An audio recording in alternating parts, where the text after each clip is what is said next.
What's going on, you guys? This is Trent here at Rexburg Motorsports, here to do a machine walk around and first ride video for you guys.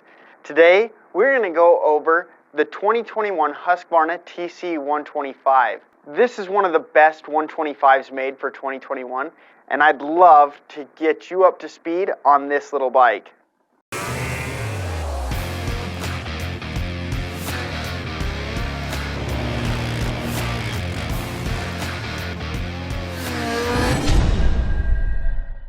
For 2021, Husqvarna has a winner on their hands with this TC125. Tons of power, excellent lightweight machine, and I'll tell you, as you get a chance to ride one of these, I don't believe that there's anything funner on two wheels than these TC125s. So much fun. In fact, over the weekend, I put 4.2 hours on this thing at a race in Mesquite and riding it around in the desert just a little bit. And I'll tell you, these are a blast. So let's get into what makes these Husqvarna TC125s winners.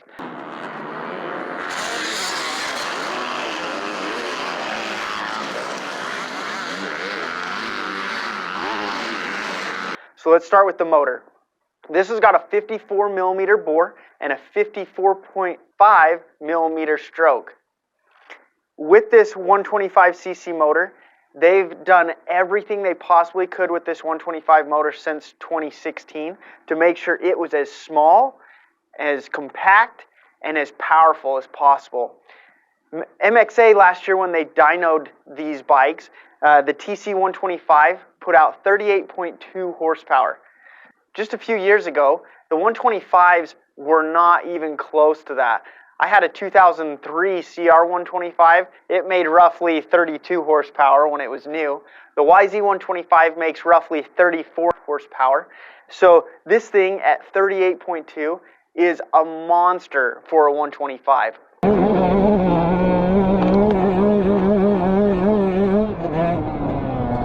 This is still fed by the 38 millimeter Mikuni carburetor, so that makes this and the TC250 the only full-size bikes in the Husqvarna lineup that don't have the fuel injection.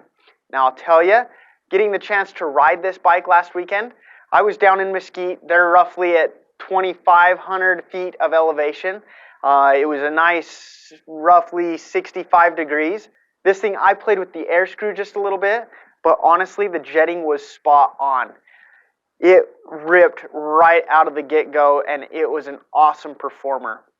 If you haven't ridden a 125 in a while, this TC125 will blow your mind.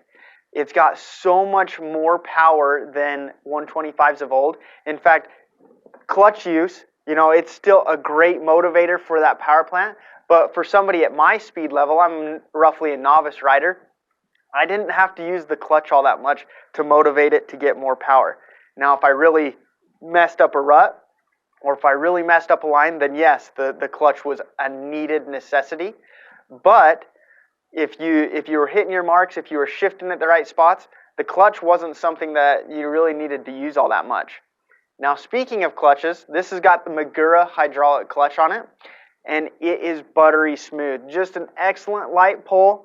It's going to help you not get that arm pump from pulling that clutch all the time if you are using that a lot. This also has a steel clutch basket, so it's going to handle the abuse that you can give it, and it's going to last you a long, long time. These Husqvarnas, as far as the motor and clutch system goes, are built excellent. In fact, they even come standard with a Vertex piston. So you've got top-of-the-line equipment when it comes to this Husqvarna motor package.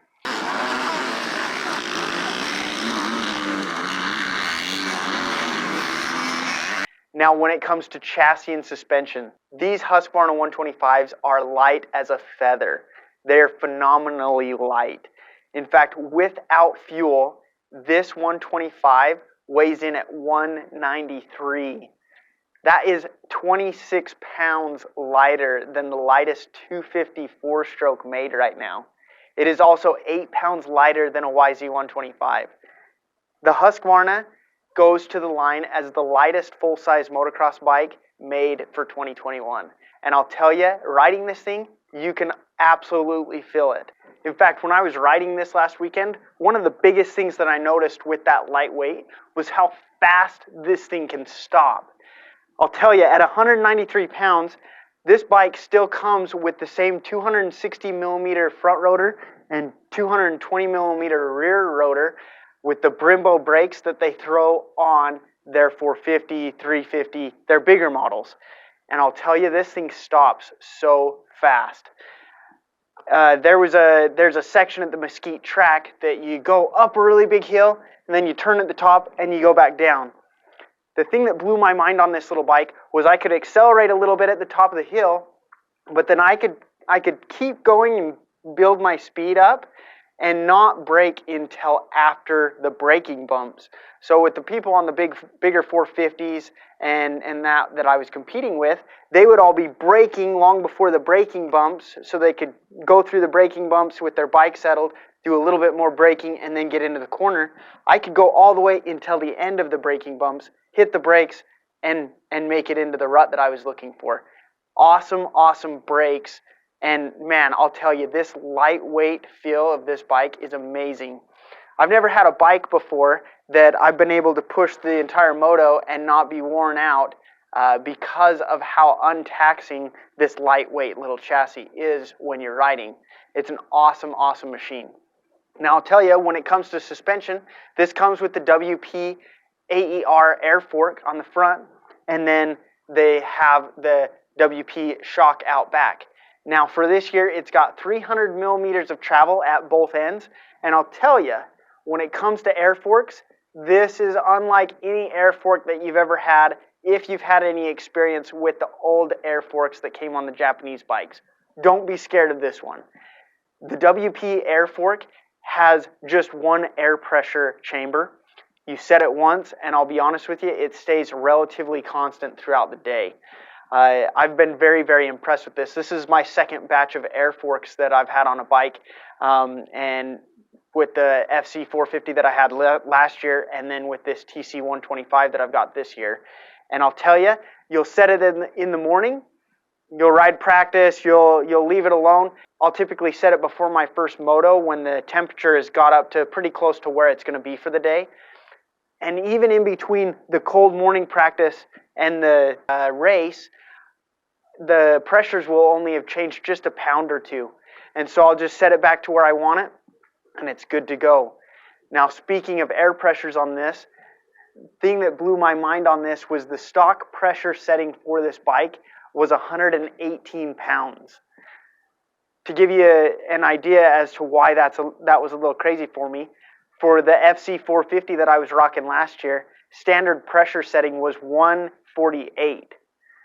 That's 30 pounds difference. It's insane. In fact, on the FC 450, if you were running it at 118 pounds, you'd be sagging about halfway through the stroke.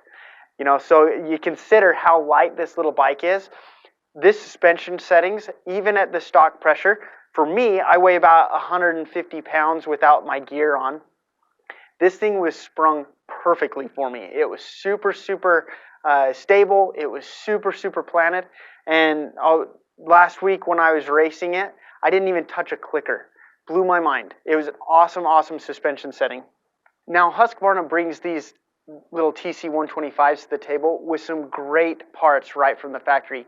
You do get ODI lock-on grips. I swapped these out for the EMIG Pro 2s, but they come with the standard half-waffle gray ODI lock-on grips.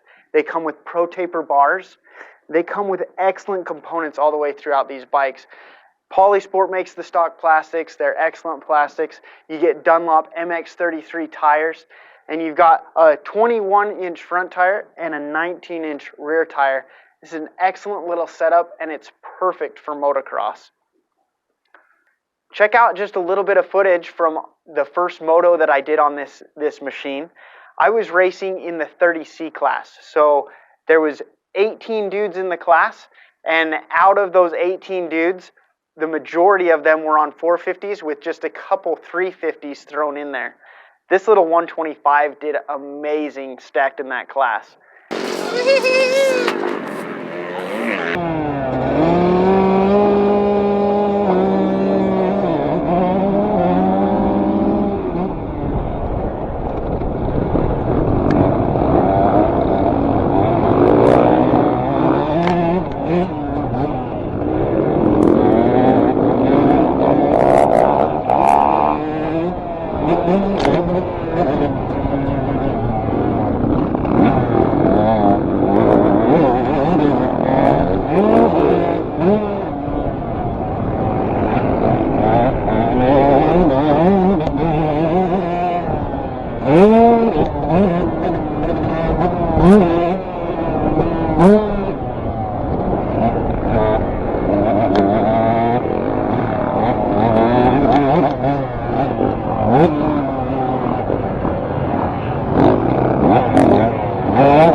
Now, if you're thinking of getting a TC125, do it.